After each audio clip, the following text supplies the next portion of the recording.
Bonsoir, mes amis. Bonsoir, tout le monde. Hello, my friends. You know, as I look out across this room, I have just one question. How's the Liberal Party doing tonight?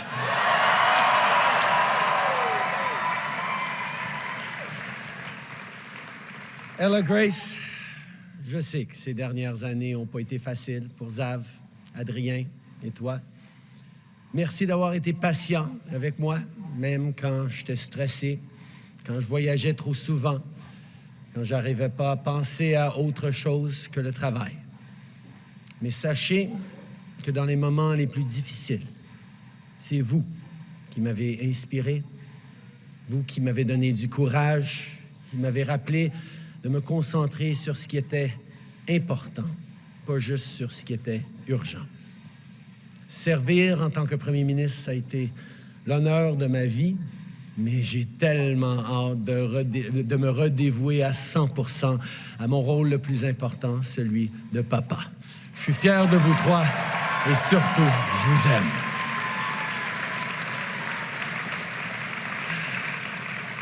Now, sit down. Now, I can imagine that you're all expecting me to stand up and talk about all that we've accomplished together. And don't get me wrong, I am damn proud of what we've done over these past 10 years for the middle class and people working hard to join it. But tonight is about our future as a party, as a country. Now, I know that we as Liberals, as a government, often get criticized by our friends for not taking a victory lap after we get something big done. We do something really big, and then we move on right away to the next challenge. Because as progressives, as Liberals, we know there is always more to do. So it is important to take the time to reflect on and share the big successes. But not tonight. Not tonight, because when Liberals gather, we're always focused on just one thing: the work that still needs to be done to build a country that stays worthy of all Canadians.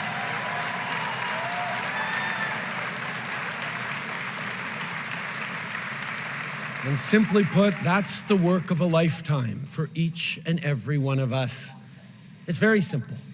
Liberals are dedicated to making this country even better, not because we think it's broken, but because we have an opportunity and therefore a responsibility to ensure that Canada stays the best country on earth.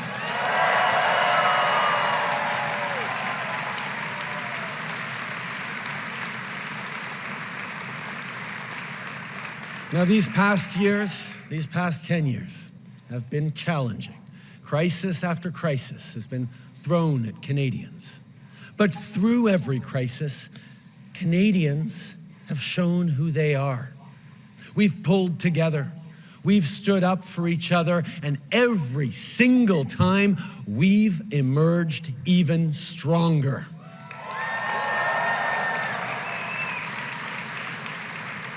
And now, as Canadians face from our neighbor an existential challenge, an economic crisis, Canadians are showing exactly what we are made of.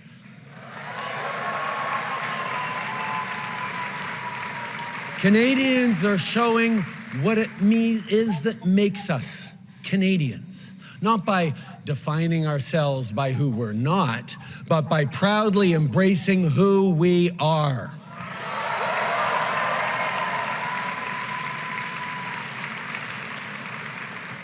We're a country that knows that standing up for everyone's fundamental rights is the only way to protect our freedom.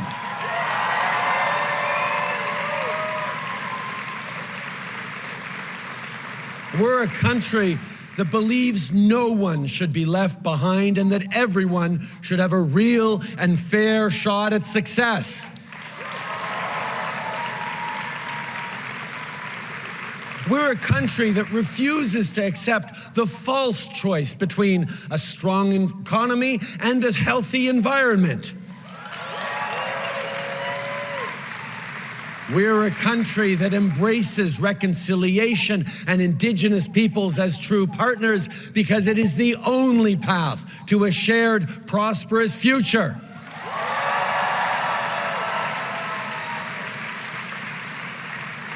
On est un pays qui fait rayonner sa culture et protège son patrimoine. On est un pays qui fait vivre la langue française et la fait entendre de par le monde.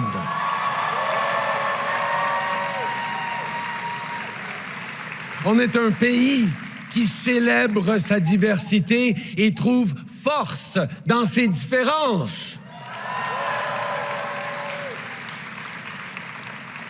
We're a country that celebrates the right of each and every person to be who they want to be, to pray as they pray, and love whom they love.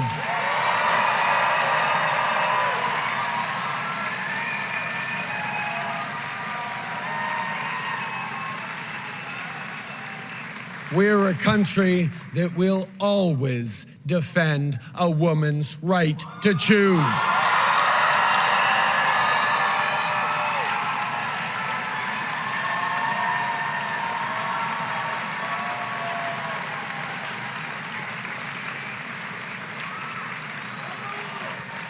And we're a country that will be diplomatic when we can, but fight when we must, elbows up.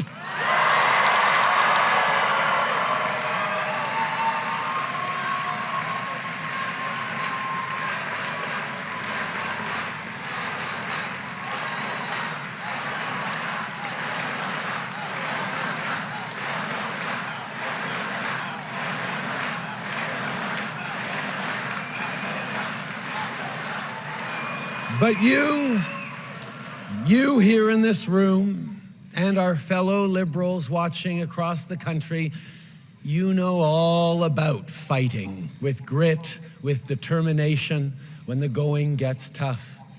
You remember where we were 15 years ago with just 35 seats in the House.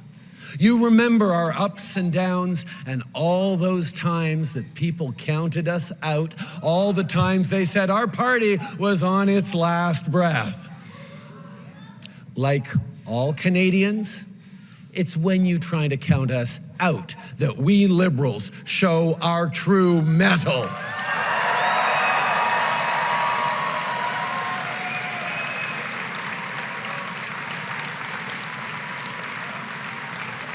Vous l'avez montré en 2015, en 2019, en 2021.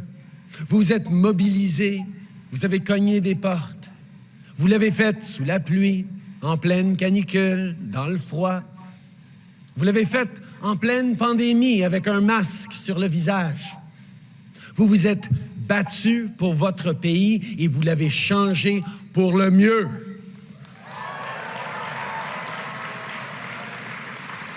Mais vous savez, un parti, c'est plus qu'un nom, un logo, un leader. C'est vous. Vous qui, à chaque jour, portez les espoirs des Canadiens. Un pays, c'est plus qu'un drapeau et un territoire. C'est une vision. Une vision qui se bâtit peu à peu, jour après jour, entre amis, entre voisins. Et je veux remercier tous ceux qui ont été là pour qu'on bâtisse ensemble cette vision. Je pense à mes premiers bénévoles, il y a 18 ans, à ceux qui ont été là depuis les tout débuts. Reine, Louis-Alexandre, Stavroula et tant d'autres. Je pense au stationnement d'une épicerie de Papineau, où on est allé parler au monde et les convaincre de se joindre à ce mouvement. Tonight, I'm also thinking of two friends in particular who've been there with me and for me every step of the way for close to 20 years. The extraordinary Adam Scotty and the unstoppable Katie Telford.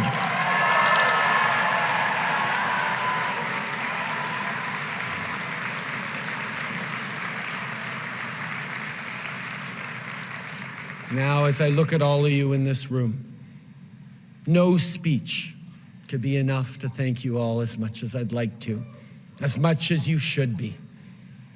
I can't even offer you a well-deserved break because, once again, we need you. Your country needs you maybe more than ever. And I have no doubt that you will answer the call because you've done it before. Liberals will meet this moment.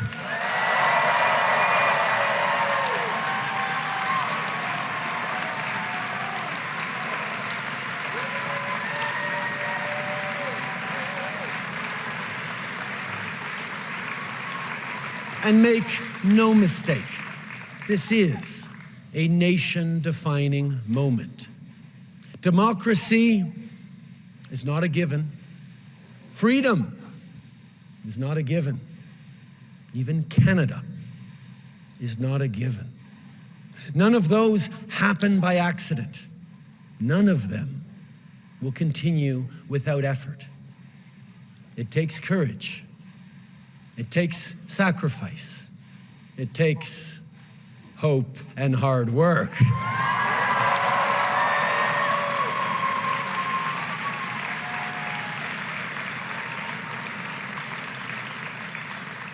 "60 years ago, standing atop Parliament Hill, Prime Minister Lester B. Pearson first raised our beautiful maple leaf into the Canadian sky. It was much debated at the time, but Pearson knew well what we all know now, that our flag would serve as a unifying symbol that would define the next chapters in our national story. 60 years later, there are still so many more chapters to write. And I can tell you, the world is looking to see what Canadians will do.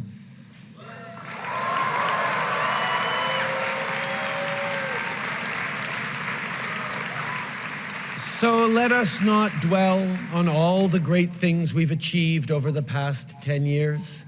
Let us aspire instead to achieve even more over the next 10 years and the decades to come. Let us remain steadfast, defiant, and united.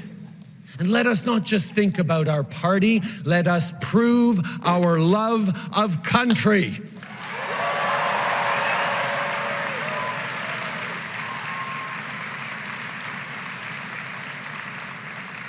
As your leader, as your Prime Minister, I have done my level best each and every single day to help build a country that stays worthy of all Canadians. I've done it for Xavier, for Ella Grace and Hadrian. And I've done it for your kids too. And I've done it with you. And although you'll always find me alongside you, cheering along, their future and your future is now in your hands. Merci, mes amis. Merci pour tout.